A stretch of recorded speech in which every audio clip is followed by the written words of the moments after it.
Today we're going to be talking about the fact that healing is not linear. Now, I'm sure this is something many people have heard, and for those who know me, you've seen me wear this shirt before, you've seen me sell it, some people have bought it from me in different colors, but I want to talk about what it actually means. Hey, what's going on YouTube? It's your girl, Just Sophie, and healing is not linear. What does linear mean? Linear means straight line. It means something that is going across. So that means there's no breakup in between that line. So whenever people are going through a healing journey, I feel like a lot of times, especially online, there's this whole, I'm healed now and I'm glowing and all this stuff, which is wonderful. And I am also glowing.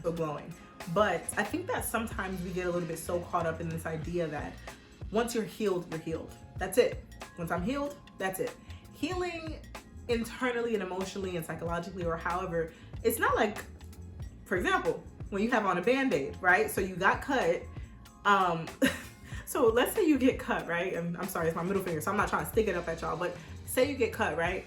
Give it a few days or however big the cut is, it's gonna go away, right? It'll, probably scab and then maybe it'll look normal again after those few days.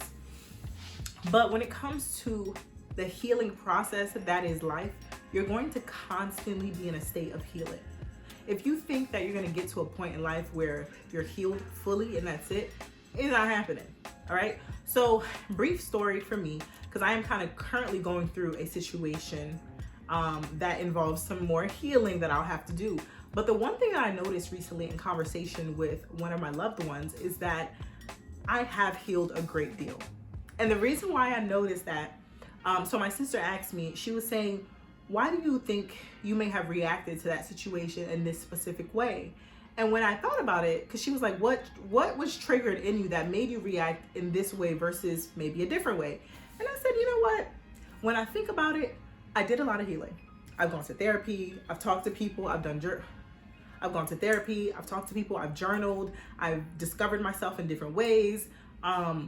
And I've done the stupid stuff that I did back in the day, and I don't want to look stupid or do stupid stuff again. So I reacted to this specific situation in such a way because I've already done the stupid reactions are done, right? So for example, and just to be more transparent so y'all can understand what I mean by stupid, I remember I was dealing with this guy, and mind you, we were not even officially dating. First of all, that story itself is a mess and it's embarrassing.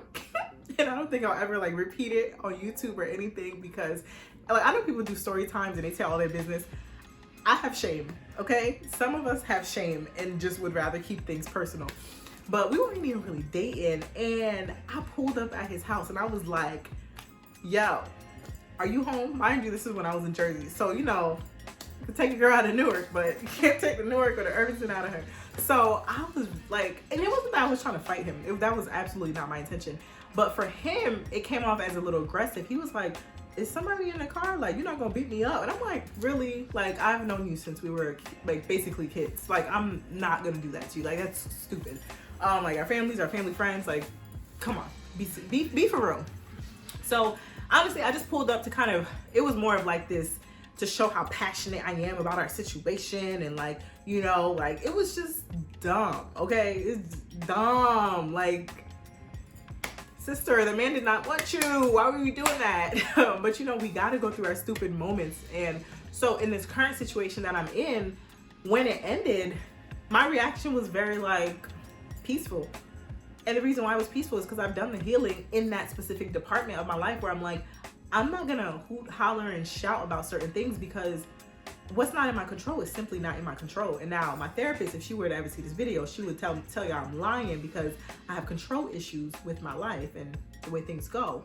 However, I'm so serious where it's there are just certain things that really are not in my control, and I'm not gonna fight about it because it just wouldn't make sense for me to fight about it.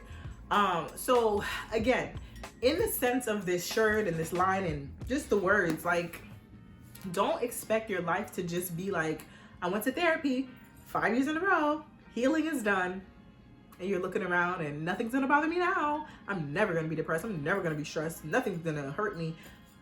It will. That's just the truth. It will. You will go through pain. You will experience emotional trauma and whatever else. Maybe not at the same level that you did in the past, because now you have the coping tools necessary to withstand them. But don't expect your journey to just be perfect. And honestly, as I'm saying this to my camera, I'm saying it to myself, because I need to hear that message as well. Like, life is not always going to be perfect. Things are going to be freaking weird sometimes, where you're just so uncomfortable and it feels almost physically yucky and cringy, because you're like, yo, of all the things I could be going through, I'm going through this. Please, like, Jesus, why? So with that being said, I just want to share this message with anyone who's going through and feels like, oh my gosh, when am I going to get out of this situation? This is ridiculous. I'm so sick of it. Think about the times when you were stressed even more than now. You're here. You're on the other side of your prayers and your manifestations. Like, baby, you made it. So the fact that you're here means that you can get over there and continue, and so on and so forth, until obviously, you know, life just comes full circle, right? So please remember that healing is not linear, and that's okay. You are going to be okay. Don't allow what society is saying and, you know, making people feel like they have to be perfect in order for them, like, you know, for example, this is one thing I used to always hear, and this was before. It's like, oh, before you get into a relationship, you need to love yourself first, and you need to be healed. And I feel like a lot of people would say that you need to be healed part as if someone should be completely perfect. And I'm like, yo, let's be real. None of us are. None of us are ever going to be perfect. Now, I do think that people should have a certain level of healing before they really try to, like, connect with someone else. That I do agree with. But the whole fact of, like, making people feel like they can't ever find love because they have problems is just like, that's not feasible. It's a lot of people with problems who are together. And should they be together? Some of them shouldn't, but some of them make it work, and they get on this journey of life together, and they make things happen how it should. So anyways, that's my message for you, and I'm sticking with it. Thank you so much for sticking by. If you've never seen my face and you made it this long, thank you so much. Consider subscribing, because we have fun on this side. Deuces.